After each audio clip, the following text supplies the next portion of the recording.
जब ईमानदारी सौदेबाजी नहीं करती, जब सत्ता उसे सबसे पहले कुचलना चाहती है। यह कहानी है नमक के दरोगा की, जहाँ रिश्वत नियम है और सच सबसे बड़ा अपराध। मुंशी प्रेमचंद की यह कथा सिर्फ एक दरोगा की नहीं, हमारे सिस्टम की सच्चाई है। जब नमक का नया विभाग बना और ईश्वर प्रदत्त वस्तु के व्यवहार करने का निषेध हो गया, तो लोग चोरी छिपे इसका व्यापार करने लगे। अनेक प्रकार के छल प्रपंचों का सूत्रपात होने लगा। कोई घूस से काम निकालता था तो कोई चालाकी से। अधिकारियों के पौ 12 थे। पटवारीगिरी का सर्वसम्मानित पद छोड़ कर लोग इस विभाग की परकंदाजी करते थे। इसके दरोगा पद के लिए तो वकीलों का भी जी ललचाता था। वह समय था जब अंग्रेजी शिक्षा और ईसाई मत को लोग एक ही वस्तु समझते थे। फारसी का प्राबल्य था। प्रेम की कथाएं और श्रृंगार रस के काव्य पढ़कर सर्वोच्च पदों पर नियुक्त हो जाया करते थे। मुंशी वंशीधर को भी जुलेखा की विरह कथा समाप्त करके सीरी और फरहाद के प्रेम वृत्तांत को, नल और नील की लड़ाई और अमेरिका के आविष्कार से अधिक महत्व की बातें समझते हुए रोजगार की खोज में निकल पड़े। उनके पिता एक अनुभवी पुरुष थे। समझाने लगे, बेटा, घर की दुर्दशा देख रहे हो ना, ऋण के बोझ से दबे हुए हैं। लड़कियां हैं, वे घास फूस की तरह बढ़ती चली जाती हैं। मैं कगारे पर का वृक्ष हो गया हूँ, ना मालूम कब गिर पड़ूं। अब तुम ही घर के मालिक मुख्तार हो। नौकरी के ओहदे की ओर ध्यान मत देना, यह तो पीर का मजार है। निगाह चढ़ावे और चादर पर रखनी चाहिए थी। ऐसा काम ढूंढना जहाँ कुछ ऊपरी आय हो। मासिक वेतन तो पूर्णमासी का चांद है, जो एक दिन दिखाई देता है और घटते घटते लुप्त हो जाता है। ऊपरी आय बहता हुआ स्रोत है, जिससे सदैव प्यास बुझती रहती है। वेतन मनुष्य देता है, इसी से उसमें वृद्धि नहीं होती। ऊपरी आमदनी ईश्वरी देता है, इसी से उसकी बरकत होती रहती है। तुम स्वयं विद्वान हो, तुम्हें क्या मैं समझाऊं। इस विषय में विवेक की बड़ी आवश्यकता होती है। मनुष्य को देखो, उसकी आवश्यकता को देखो और अवसर को देखो। उसके उपरांत जो उचित लगे वही करो।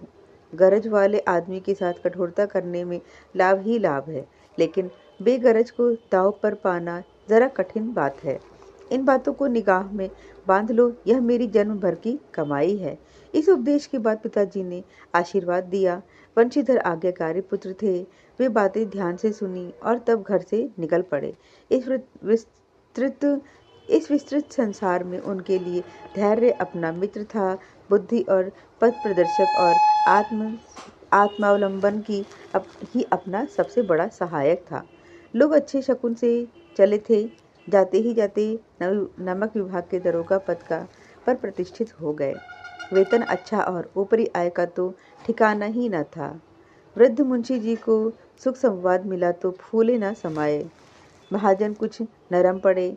कलवार की आशालता लहराने लगी। पड़ोसियों के हृदय में शूल से उठने लगी। जाड़े के दिन थे और रात का समय था। नमक के सिपाही चौकीदार नशे में मस्त थे। मुंशी वंशीधर को यहाँ आए अभी 6 महीने से अधिक न हुए थे, लेकिन इस थोड़े समय में ही उन्होंने अपनी कार्यकुशलता और उत्तम आचार से अफसरों को मोहित कर लिया था। अफसर लोग उन पर बहुत विश्वास करने लगे थे। नमक के दफ्तर से 1 मील पूर्व की ओर जमुना नदी बहती थी। उस पर नावों का एक पुल बना हुआ था। दरोगा जी किवाड़ बंद किए मीठी नींद सो रहे थे। अचानक आंख खुली तो नदी के प्रवाह की जगह गाड़ियों की गड़गड़ाहट व मल्लाहों का कोलाहल सुनाई पड़ा और वे उठ बैठे। इतनी रात गए गाड़ियां क्यों नदी के पार जाती हैं? अवश्य कुछ न कुछ गोलमाल हो रहा है। तर्क ने भ्रम को पुष्ट किया। वर्दी पहनी, तमंचा जेब में रखा और बात की बात में घोड़ा बढ़ाए हुए पुल पर आ पहुंचे। गाड़ियों की एक लंबी कतार पुल की पार चली जाती थी। उन्होंने डांट कर पूछा, किसकी गाड़ियां हैं? थोड़ी देर तक सन्नाटा रहा। आदमियों में कुछ कानाफूसी हुई। तब आगे वाले ने कहा, पंडित आलोपी दीन की हैं। कौन पंडित आलोपी दीन? दातागंज के। मुंशी वंशीधर चौंक पड़े। पंडित आलोपी दीन इस इलाके की सबसे प्रतिष्ठित जमींदार थे। लाखों रुपए का लेन देन करते रहते थे। इधर छोटे से बड़े कौन ऐसे थे जो उनके ऋणी ना हों। व्यापार भी बड़ा लंबा चौड़ा था, बड़े चलते फिरते आदमी थे। अंग्रेज अफसर उनके इलाके में शिकार खेलने आते और उनके पास मेहमान बन के रहते थे। 12 मास सदा व्रत चलता रहता था। अच्छा, गाड़ियाँ कहाँ जाएंगी? उत्तर मिला, कानपुर। लेकिन इस प्रश्न पर कि इनमें क्या है, सन्नाटा छा गया। दरोगा साहब का संदेह और भी बढ़ गया। कुछ देर तक उत्तर की बाट देखकर वह जोर से बोले, क्या तुम सबके सब गूंगे हो गए हो? हम पूछते हैं इनमें क्या लदा है। जब इस बार भी कोई उत्तर ना मिला तो उन्होंने घोड़े को एक गाड़ी से मिलाकर बोरे को टटोला। भ्रम दूर हो गया, यह नमक के ढेले थे। पंडित आलोपी दीन अपने सजीले रथ पर सवार कुछ सोते कुछ जागते चले आते थे। अचानक कई गाड़ी वालों को घबराए हुए आकर जगाया और बोले, महाराज, दरोगा ने गाड़ियां रोक दी हैं और घाट पर खड़े आपको बुलाते हैं। पंडित आलोपी दीन का लक्ष्मी जी पर अखंड विश्वास था। वह कहा करते थे कि संसार का कहना ही क्या, स्वर्ग में भी लक्ष्मी का ही राज्य है। उनका यह कहना यथार्थ ही था। न्याय और नीति सब लक्ष्मी के ही खिलौने हैं, इन्हें वह जैसे चाहे ही नचा सकती हैं। लेटे ही लेटे गर्व से बोलो, चलो हम आते हैं। यह कहकर पंडित जी ने बड़ी निश्चिंतता से पान के बेड़े लगाकर खाए, फिर लिहाफ ओढ़े और दरोगा के पास आकर बोले, बाबूजी, आशीर्वाद। कहिए, हमसे ऐसा कौन सा अपराध हो गया कि गाड़ियां रोक दी गईं? हम ब्राह्मणों पर तो आपकी कृपा दृष्टि रहनी चाहिए। वंशीधर रुखाई से बोले, सरकारी हुक्म है। पंडित आलोपी दीन ने हंसकर कहा, हम सरकारी हुक्म को नहीं जानते और न सरकार को जानते हैं। हमारी सरकार तो आप ही हैं। हमारा और आपका तो घर का मामला है। हम कभी आपसे बाहर हो सकते हैं क्या? आपने व्यर्थ का कष्ट उठाया।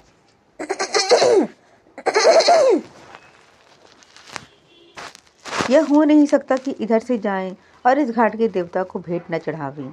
मैं तो आपकी सेवा में स्वयं ही आ रहा था। वंशीधर पर ऐश्वर्य की मोहिनी वंशी का कुछ प्रभाव ना पड़ा। ईमानदारी की नई उमंग थी। कड़क कर बोले, हम उन नमक हरामों में से नहीं हैं जो कौड़ियों पर अपना ईमान बेचते फिरते हैं। आप इस समय हिरासत में हैं। आपको कायदे के अनुसार चलना होगा। बस मुझे अधिक बातों की फुर्सत नहीं है। जमादार बदलू सिंह, तुम इन्हें हिरासत में ले चलो, मैं हुक्म देता हूँ। पंडित आलोपी दीन स्तंभित होकर बोले, गाड़ी वानों में हलचल मच गई। पंडित जी के जीवन में कदाचित यह पहला ही अवसर था कि पंडित जी को ऐसे कठोर बातें सुननी पड़ी। बदलू सिंह आगे बढ़ा, किंतु रौब के मारे यह साहस न हुआ कि उनका हाथ पकड़ सके। पंडित जी ने धर्म को दान का ऐसा निरादर करते कभी न देखा था। विचार किया कि यह अभी उदंड लड़का है, माया मोह के जाल में अभी नहीं पड़ा, अल्हड़ है, झिझकता है। बहुत दीन भाव से बोले, बाबू साहब, ऐसा न कीजिए, हम मिट जाएंगे, इज्जत धूल में मिल जाएगी। हमारा अपमान करने से आपके हाथ क्या आएगा? हम किसी तरह आपसे बाहर थोड़े ही हैं।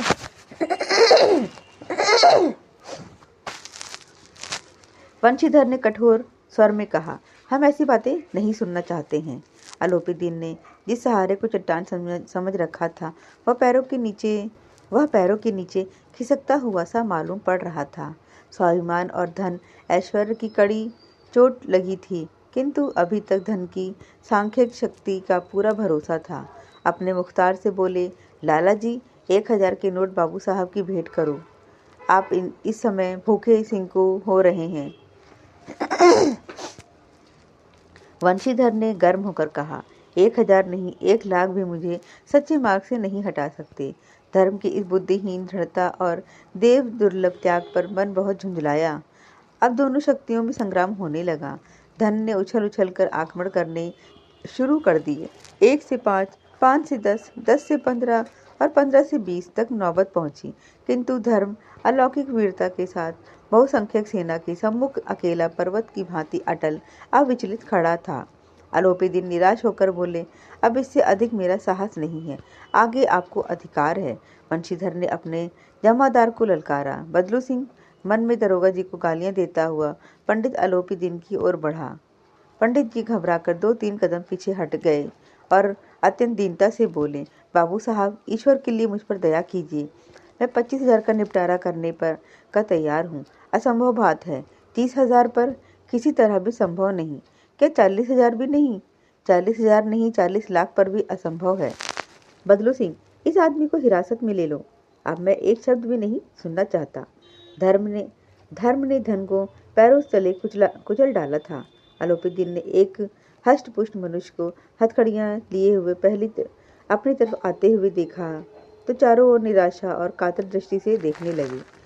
इसके बाद मूर्छित होकर गिर पड़े। दुनिया सोती थी पर दुनिया की जीभ जागती थी। सवेरे देखिए तो बालक वृद्ध सबके मुंह से यही बात सुनाई देती थी। जिसे देखिए वही पंडित जी के इस व्यवहार पर टीका टिप्पणी कर रहा था। निंदा की बौछारें हो रही थी। मानो संसार से अब पापी का पाप कट गया हो। पानी को दूध के नाम से बेचने वाला ग्वाला, कल्पित रोजनामचे भरने वाले अधिकारी वर्ग, रेल में बिना टिकट सफर करने वाले बाबू लोग, जाली दफ्तर बनाने वाले सेठ और साकार, यह सब के सब देवताओं की भांति गर्दनों चले आ रहे थे। जब दूसरे दिन पंडित आलोपीदीन अभियुक्त होकर कांस्टेबलों के साथ हाथों में हथकड़ियां, हृदय में ग्लानि और क्षोभ भरे, लज्जा से गर्दन झुकाए अदालत की तरफ चले तो सारे शहर में हलचल सी मच गई। मेलों में कदाचित आंखें इतनी व्यग्र न होती होंगी। भीड़ के मारे छत और दीवार में कोई भेद न रहा। किंतु अदालत में पहुंचने की देर थी। पंडित आलोपीदीन इस अगाध वन के सिंह थे। अधिकारी वर्ग उनके भक्त, अमले उनके सेवक, वकील मुख्तार उनके आज्ञा पालक और अर्दली, चपरासी तथा चौकीदार तो उनके बिना बोल के गुलाम थे। उन्हें देखते ही लोग चारों तरफ से दौड़ पड़े। सभी लोग विस्मित हो रहे थे। इसलिए नहीं कि आलोपीदीन ने यह कर्म किया, बल्कि इसलिए कि वह कानून के पंजे में कैसे आ गए। ऐसा मनुष्य जिसके पास असाध्य साधन करने वाला धन और अनन्य वाचालता हो, वह क्यों कानून के पंजे में आएगा। प्रत्येक मनुष्य उनसे सहानुभूति प्रकट करता था। बड़ी तत्परता से इस आक्रमण को रोकने के निमित्त वकीलों की एक सेना तैयार की गई। न्याय के मैदान में धर्म और धन में युद्ध ठन गया। वंशीधर चुपचाप खड़े थे। उनके पास सत्य के सिवा न कोई बल था, न स्पष्ट भाषण के अतिरिक्त कोई शस्त्र। गवाह थे किंतु लोभ से डामाडोल हो रहे थे। यहाँ तक कि मुंशी जी को न्याय भी अपनी ओर कुछ खिंचा हुआ दिख पड़ रहा था। वह न्याय का दरबार था, किंतु उसे कर्मचारियों पर पक्षपात का नशा छाया हुआ था। किंतु पक्षपात और न्याय का क्या मेल होता है। जहाँ पक्षपात हो वहाँ न्याय की कल्पना नहीं की जा सकती। मुकदमा शीघ्र ही समाप्त हो गया। डिप्टी मजिस्ट्रेट ने अपनी तजवीज में लिखा, पंडित आलोपीदीन के विरुद्ध दिए गए प्रमाण निर्मूल और भ्रमात्मक हैं। वह एक बड़े भारी आदमी हैं। यह बात कल्पना के बाहर है कि उन्होंने थोड़े लाभ के लिए ऐसा दुस्साहस किया होगा। यद्यपि नमक के दरोगा मुंशी वंशीधर का अधिक दोष नहीं है, लेकिन यह बड़े खेद की बात है कि उसकी उदंडता और विचारहीनता के कारण एक भले मानुष को कष्ट झेलना पड़ा। हम प्रसन्न हैं कि वह अपने काम में सजग और सचेत रहता है, किंतु नमक के मुकदमे की बढ़ी हुई नमक से हलाली ने उसके विवेक और बुद्धि को भ्रष्ट कर दिया है। भविष्य में उसे होशियार रहना चाहिए। वकीलों ने यह फैसला सुना और उछल पड़े। पंडित आलोपीदीन मुस्कुराते हुए बाहर निकले। स्वजन बांधाओं ने रुपए की लूट की। उदारता का सागर उमड़ पड़ा। उसकी लहरों ने अदालत की नींव तक हिला दी थी। अब वंशीधर बाहर निकले तो चारों ओर उनके ऊपर व्यंग्य बाणों की वर्षा होने लगी। चपरासियों ने झुक झुक कर सलाम किया, किंतु इस समय एक कटु वाक्य, एक एक संकेत उनकी गर्वांगनी को प्रज्वलित कर रहा था। कदाचित इस मुकदमे में सफल होकर वह इस तरह अकड़ते हुए न चलते। आज उन्हें संसार का एक खेदजनक विचित्र अनुभव हुआ। न्याय और विद्वता, लंबी चौड़ी उपलब्धियां, बड़ी बड़ी दाढ़ियां, ढीले चोंगे एक भी सच्चे आदर का पात्र नहीं है। वंशीधर ने धन से बैर मोल लिया था। उसका मूल्य चुकाना अनिवार्य ही था। कठिनता से 1 सप्ताह बीता होगा कि मुअत्तली का परवाना आ पहुंचा। कार्य प्रणायल बेचारे भग्न हृदय, शोक और खेद से व्यथित घर को चले। बूढ़े मुंशी जी तो पहले ही कुड़बुड़ा रहे थे कि चलते चलते इस लड़के को समझाया था, लेकिन इसने एक ना सुनी। सब मनमानी करता है। हम तो कलावार और कसाई के तकादे सही हैं। बुढ़ापे में भगत बनकर बैठे और वहाँ बस वही सूखी तनख्वाह। हमने भी तो नौकरी की है और कोई ओहदेदार नहीं थे, लेकिन काम किया, दिल खोल कर किया, और आप ईमानदार बनने चले हैं। घर में चाहे अंधेरा हो, मस्जिद में अवश्य दिया जलाएंगे। खेद ऐसी समझ पर पढ़ना लिखना सब अकारत हो गया था। इसके थोड़े ही दिनों बाद जब मुंशी वंशीधर इस दुरावस्था में घर पहुंचे और बूढ़े पिताजी ने समाचार सुना तो सिर पीट लिया। बोले, जी चाहता है कि तुम्हारा और अपना सिर फोड़ लूं। बहुत देर तक पछता कर हाथ मलते रहे। क्रोध में कुछ कठोर बातें भी कहीं, और वंशीधर वहां से टल ना जाता तो अवश्य ही यह क्रोध विकट रूप धारण करता। वृद्ध माता को भी दुख हुआ। जगन्नाथ और रामेश्वर यात्रा की कामनाएं मिट्टी में ही मिल गईं। पत्नी ने कई दिनों तक सीधे मुंह तक बात नहीं की। बूढ़े मुंशी जी बैठे बैठे राम नाम की माला जप रहे थे। इसी समय उनके द्वार पर सजा हुआ रथ आकर रुका। हरे और गुलाबी पर्दे, पछिए बैलों की जोड़ी, उनकी गर्दन में नीले धागे, सींग पीतल से जड़े हुए थे। कई नौकर लाठियां कंधों पर रखे साथ थे। मुंशी अगवानी को दौड़े देखा तो पंडित आलोपी दीन है। झुककर दंडवत किया और लल्लो चप्पो की बातें करने लगे। हमारा भाग्य उदय हुआ जो आपके चरण इस द्वार पर आए। आप हमारे पूज्य देवता हैं। आपको कौन सा मुंह दिखावें। मुंह में तो कालिख लग चुकी है, किंतु क्या करें, लड़का अभागा कपूत है, नहीं तो आपसे क्या मुंह छिपाना पड़ता। ईश्वर निसंतान चाहे रखे पर ऐसी संतान ना दे। आलोपी दीन ने कहा, नहीं भाई साहब, ऐसा न कहिए। मुंशी जी ने चकित होकर कहा, ऐसी संतान को और क्या कहूँ। आलोपी दीन ने वात्सल्यपूर्ण स्वर में कहा, कुल तिलक और पुरखों की कीर्ति उज्जवल करने वाले संसार में ऐसे कितने धर्मपरायण पुरुष मनुष्य हैं जो धर्म पर अपना सब कुछ अर्पण कर सकें। पंडित आलोपी दीन ने वंशीधर से कहा, दरोगा जी, इसे खुशामद ना समझिएगा। खुशामद करने के लिए मुझे इतना कष्ट उठाने की जरूरत न थी। उस रात को आपने अपने अधिकार बल से अपनी हिरासत में लिया था, किंतु आज मैं स्वेच्छा से आपकी हिरासत में आया हूँ। मैंने हजारों रईस और अमीर देखे, हजारों उच्च पदाधिकारियों से काम पड़ा, किंतु परास्त किया तो आपने। मैंने सबको अपना और अपने धन का गुलाम बनाकर छोड़ दिया था। मुझे आज्ञा दीजिए कि आपसे कुछ विनय कर सकूं। वंशीधर ने आलोपी दीन को आते देखा तो उठकर सत्कार किया, किंतु स्वाभिमान सहित किया। समझ गए कि यह महाशय मुझे लज्जित करने और जलाने आए हैं। क्षमा प्रार्थना की चेष्टा नहीं की, वरन उन्हें अपने पिता की यह ठकुर सुहाती की बातें असहाय सी प्रतीत हुई। पर पंडित जी की बातें सुनी तो मन की मैल मिट गई। पंडित जी की ओर उड़ती हुई दृष्टि से देखा। सद्भाव झलक रहा था। गर्व ने अब लज्जा के सामने सिर झुका लिया था और वह शर्माते हुए बोले, यह आपकी उदारता है जो ऐसा कहते हैं। मुझसे जो कुछ अविनय हुआ उसकी मैं क्षमा चाहता हूँ। मैं धर्म की बेड़ी में जकड़ा हुआ था, नहीं तो वैसे मैं आपका दास हूँ। जो आज्ञा होगी वह मेरे सिर माथे पर। आलोपी दीन ने विनीत भाव से कहा, नदी तट पर आपने मेरी प्रार्थना नहीं स्वीकार की थी, किंतु आज स्वीकार करनी पड़ेगी। वंशीधर बोले, मैं किस योग्य हूँ, किंतु जो कुछ सेवा मुझसे हो सकती है उसमें त्रुटि ना होगी। आलोपी दीन ने एक स्टैंप लगा हुआ पत्र निकाला और उसे वंशीधर के सामने रखकर बोले, इस पद को स्वीकार कीजिए और अपने हस्ताक्षर कर दीजिए। मैं ब्राह्मण हूँ, जब तक यह सवाल पूरा ना कीजिएगा द्वार से ना हटूंगा। मुंशीधर ने उस कागज को पढ़ा और कृतज्ञता से आंखों में आंसू भरकर बोले, पंडित आलोपी दीन आपको अपनी सारी जायदाद का स्थायी मैनेजर नियत करता है। 6000 वार्षिक वेतन के अतिरिक्त रोजाना खर्च अलग, सवारी के लिए घोड़ा, रहने को बंगला, नौकर चाकर मुफ्त। कंपित स्वर में बोले, पंडित जी, मुझे इतनी सामर्थ्य नहीं है कि आपकी उदारता की प्रशंसा कर सकूं, किंतु ऐसे उच्च पद के योग्य नहीं हूँ। आलोपी दीन हंसकर बोले, मुझे इस समय एक अयोग्य मनुष्य की ही जरूरत है। वंशीधर ने गंभीर भाव में कहा, यूँ मैं आपका दास हूँ। आप जैसे कीर्तिवान सज्जन पुरुष की सेवा करना मेरे लिए सौभाग्य की बात है, किंतु मुझ में न विद्या है, न बुद्धि है, न स्वभाव जो इन त्रुटियों की पूर्ति कर देता है। ऐसे महान कार्य के लिए एक बड़े मर्मज्ञ अनुभवी मनुष्य की जरूरत है। आलोपीदीन ने कलमदान से कलम निकाली और उसे वंशीधर के हाथ में देकर बोले, न मुझे विद्वत्ता की चाह है, न अनुभव की, न मर्मज्ञता की, न कार्यकुशलता की। इन गुणों के महत्व को खूब पा चुका हूँ।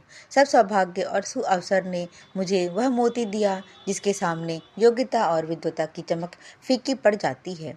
यह कलम लीजिए, अधिक सोच विचार न कीजिए, दस्तखत कर दीजिए। परमात्मा से यही प्रार्थना है कि वह आपको सदैव वही नदी के किनारे वाला बेमुरव्वत, उद्दंड, कठोर परंतु धर्मनिष्ठ दरोगा बनाए रखे। वंशीधर की आंखें डबडबा आई। हृदय के संकुचित पात्र में इतना एहसान न समा सका।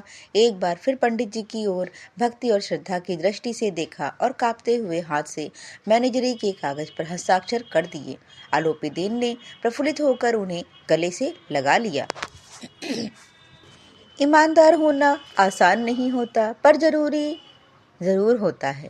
नमक का दरोगा हमें याद दिलाती है कि सत्ता बदल सकती है, पर सच की हार कभी स्थायी नहीं होती। अगर आपको ऐसी ही सोचने पर मजबूर करने वाली कहानियाँ पसंद हैं तो चैनल को सब्सक्राइब करें और इस कहानी को उन लोगों तक ज़रूर पहुँचाएं जिन्हें आज भी ईमानदारी पर भरोसा है।